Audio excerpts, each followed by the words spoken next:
ગુજરાતના 12 જિલ્લામાં અતિ ભારે વરસાદની આગાહી. ઓરેન્જ એલર્ટ જાહેર. અંબાલાલ પટેલે તહેવારો બગડવાના આપ્યા એંધાણ. ગુજરાત પર એક સાથે 5 હવામાન સિસ્ટમ સક્રિય થતા હવામાન વિભાગ અને હવામાન નિષ્ણાંત અંબાલાલ પટેલ દ્વારા આગામી દિવસોમાં રાજ્યમાં ભારેથી અતિ ભારે વરસાદની આગાહી કરવામાં આવી છે.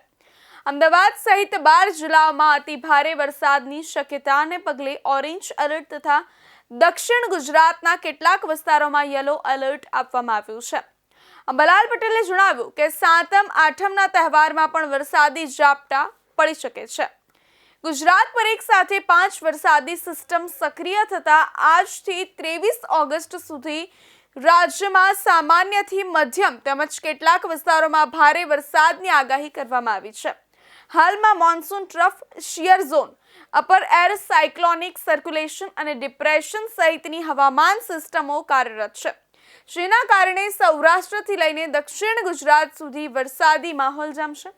આગામી 31 ઓગસ્ટે સૂર્ય પૂર્વ ફાલ્ગુની નક્ષત્રમાં પ્રવેશ કરશે. આ પાણી કૃષિ માટે સારું ગણાતું નથી. આ દરમિયાન પવનની ગતિ વધારે રહી શકે છે. અંબાલાલ પટેલની આગાહી તહેવારોમાં વરસાદી ઝાપટાની શક્યતા રહેલી છે.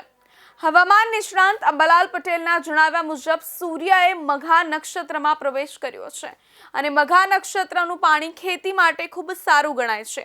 17 થી 19 ઓગસ્ટે રાજ્યના વિવિધ વિસ્તારોમાં વરસાદી ઝાપટા પડી શકે છે અને જન્માષ્ટમીનો તહેવાર અને સાતમ આઠમના તહેવાર દરમિયાન પણ વરસાદી ઝાપટા પડી શકે છે. 31 ઓગસ્ટે સૂર્ય પૂર્વ ફાલ્ગુની નક્ષત્રમાં પ્રવેશ કરશે. આ નક્ષત્રનું પાણી કૃષિ માટે સારું ગણાતું નથી અને આ દરમિયાન પવનની ગતિ વધુ રહેવાની શક્યતા છે. ગુજરાતના ઝોન વાઇઝ વરસાદની આગાહી અને એલર્ટ.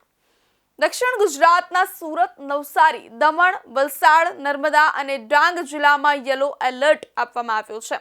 આ ઉપરાંત 23 થી 31 ઓગસ્ટ દરમિયાન મધ્ય ગુજરાત અને દક્ષિણ ગુજરાતમાં ભારે વરસાદની શક્યતા વ્યક્ત કરવામાં આવી છે.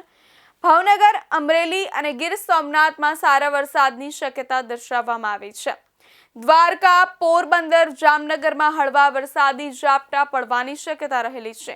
ઉત્તર ગુજરાતના મહેસાણા, અરવલ્લી, સાબરકાંઠા, પાટણ, સમી અને હારીજ વિસ્તારમાં વરસાદી ઝાપટા પડી શકે છે. અમદાવાદમાં આગામી દિવસોમાં વાદળછાયું વાતાવરણ રહેવાની સાથે છૂટાછવાયા વરસાદની શક્યતા છે.